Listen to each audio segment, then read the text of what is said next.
we're not just running one experiment, we're running many experiments, and we're actually running it over a period of time. And so something like dislikes, we ran many experiments on that, and I understand there were people, many people, and yes, we heard loud and clear where people were unhappy with that decision, but then we also saw the impact that it was having on a lot of new creators, and and that's bad, right? Like we need to have and continue to support smaller creators and how they're growing. That's really important for the long-term health of our ecosystem.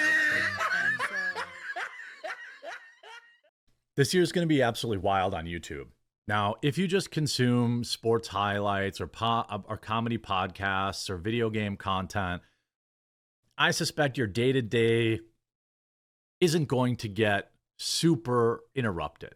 Your day-to-day is not going to get overrun by manipulation by the YouTube algorithm, which they now say they, quote, have a responsibility to manipulate algorithms leading up to this year's presidential election. A responsibility. If you create content, if you consume content around politics, around your country's elections. By the way, this isn't just in the United States. I've got articles I'm going to show you that they're doing this in every country. This is a major problem. It is censorious. It is a way for them to put their finger on the scales of free elections, in my opinion. And it is bad for content creators, and it's bad for consumers of content. You see this article, YouTube, this is from Reclaim the Net, which is always a great place, by the way, to read. YouTube says it has a responsibility to manipulate algorithms leading up to the 2024 election. Wherever you're watching this content, if you're a YouTube-only viewer, I wouldn't ask you to just leave. But come election time, when you want to consume unmanipulated content, I highly recommend alt tech. I obviously am on Odyssey and BitChute, but primarily Rumble. Now would be a great time today. Create a Rumble account, download the Rumble app, and follow your favorite creators there. If they're not there, tell them to go there, right? Because, I've got nearly 200,000 followers there. People are on Rumble. I routinely, have videos that get 15 to 20,000 views. Live streams get 150,000 views. People are here. Content is here. The app you used a year ago is so much better and gets better every other week. Follow the quartering. Follow your favorite content creators over on Rumble, even if you don't intend to switch fully yet, because it will matter. YouTube has a plan to remove and suppress some content and boost what it decides are authoritative sources. For people who watch my content, right? This is not new. We've known that YouTube does this, has done this for a very long time.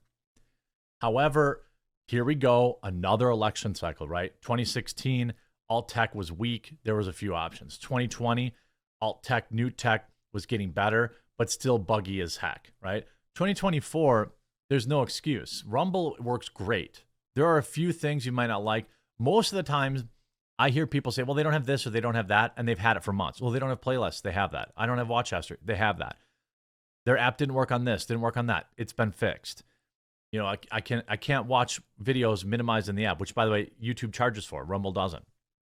And Rumble does not suppress content, does not write articles about that actually being a good thing. So I'll leave my Rumble channel in the pinned comment, by the way. Go over there and create an account, at least. Follow your favorite content creators. Responsibility is a good word. It's even better as an actual thing. This is via reclaimthenet.org. But even just as a word, it's a positive one. It signals that reliable people, entities are behind some project or policy.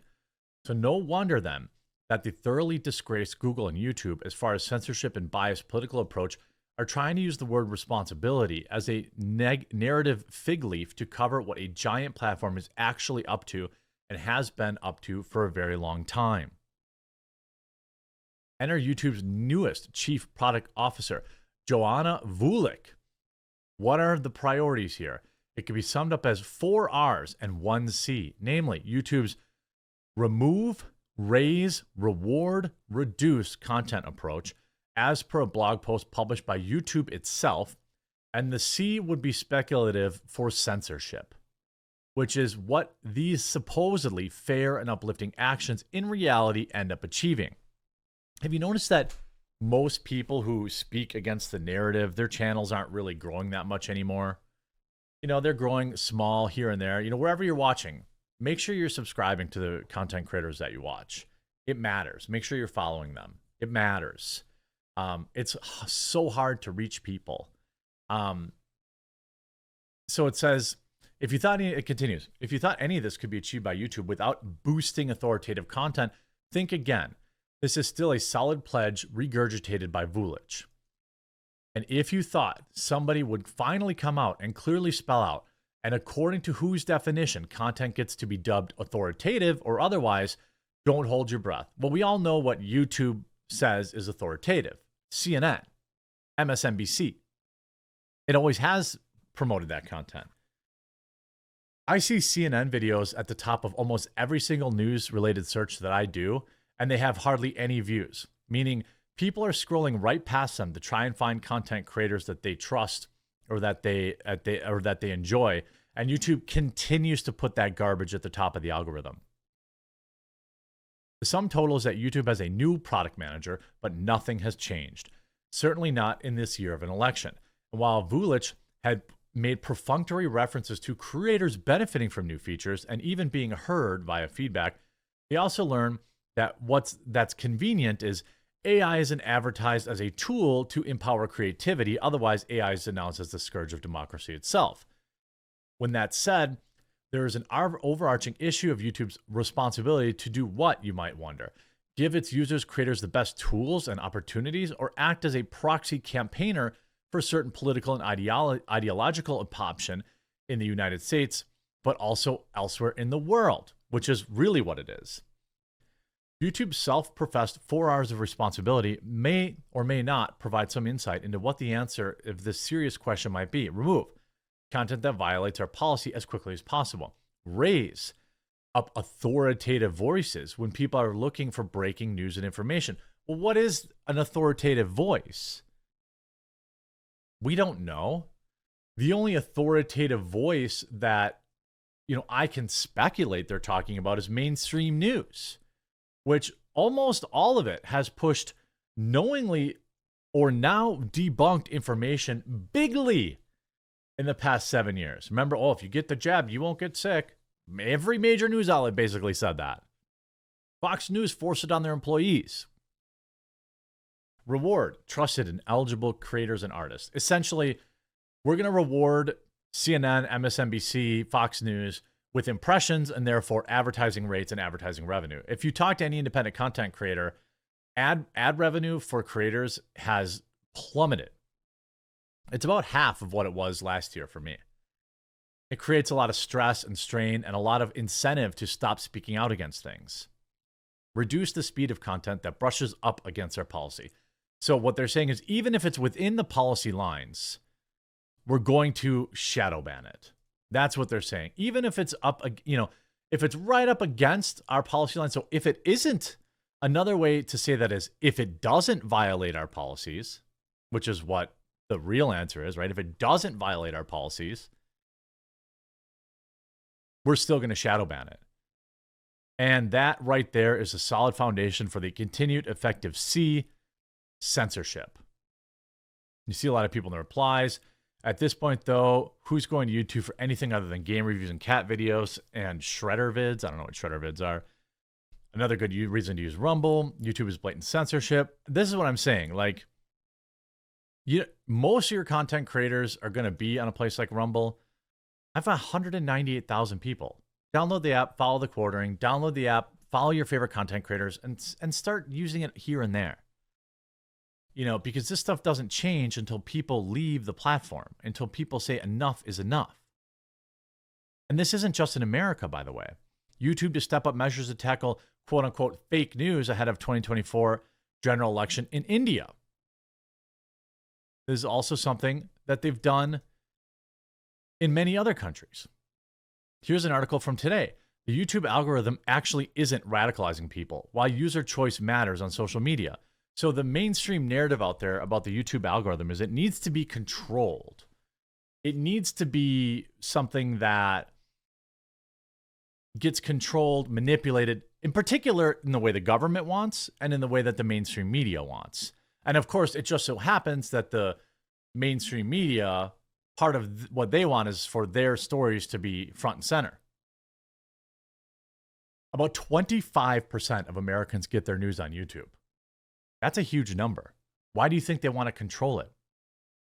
With its billions of users and hours upon hours of content, YouTube is one of the largest online media platforms in the world.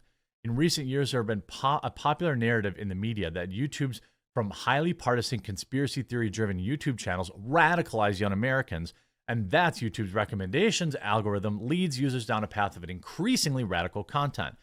However, a new study from the Computational Social Science Lab at the University of Pennsylvania finds that users' own political interests and preferences play the primary role in what they choose to watch. In fact, if the recommendation features have any impact on users' social media diets, it is a moderating one. On average, relying exclusively on the recommender results in less partisan consumption, says the lead author. I'm not even going to try to pronounce that name, Associate Research Science at CSS Lab. So essentially, the media has been saying, oh, it's the algorithm. We got to control the algorithm. The algorithm's radicalizing people. They use that as an excuse to get YouTube to change the algorithm to promote their garbage content. People can't help. They're helpless against the algorithm. You know how rarely I click on a recommended video? Usually I'm searching on a specific topic, and honestly, if you're like me, a specific creator. There's usually a specific creator I'm looking for a video from. Hey, what did Styx Hexenhammer say about this thing? Or what did Lotus Eater say about this thing? Or what did, Trigonometry say about this thing? It's not like, please, generally, most people have like advanced search text when they look up something. So, and a new report released yesterday, proves that the algorithm is not something that changes how people control. Yet Teen Vogue and all these other outlets keep talking about how YouTube needs to change its algorithm. It's why? It's because 25% of Americans get their news there. Make today the day you create a Rumble account, you follow your favorite creators, and you start consuming content there, because that is what a truly free search environment looks like. The algorithm's getting better. It's improving every week. The app's improving every week.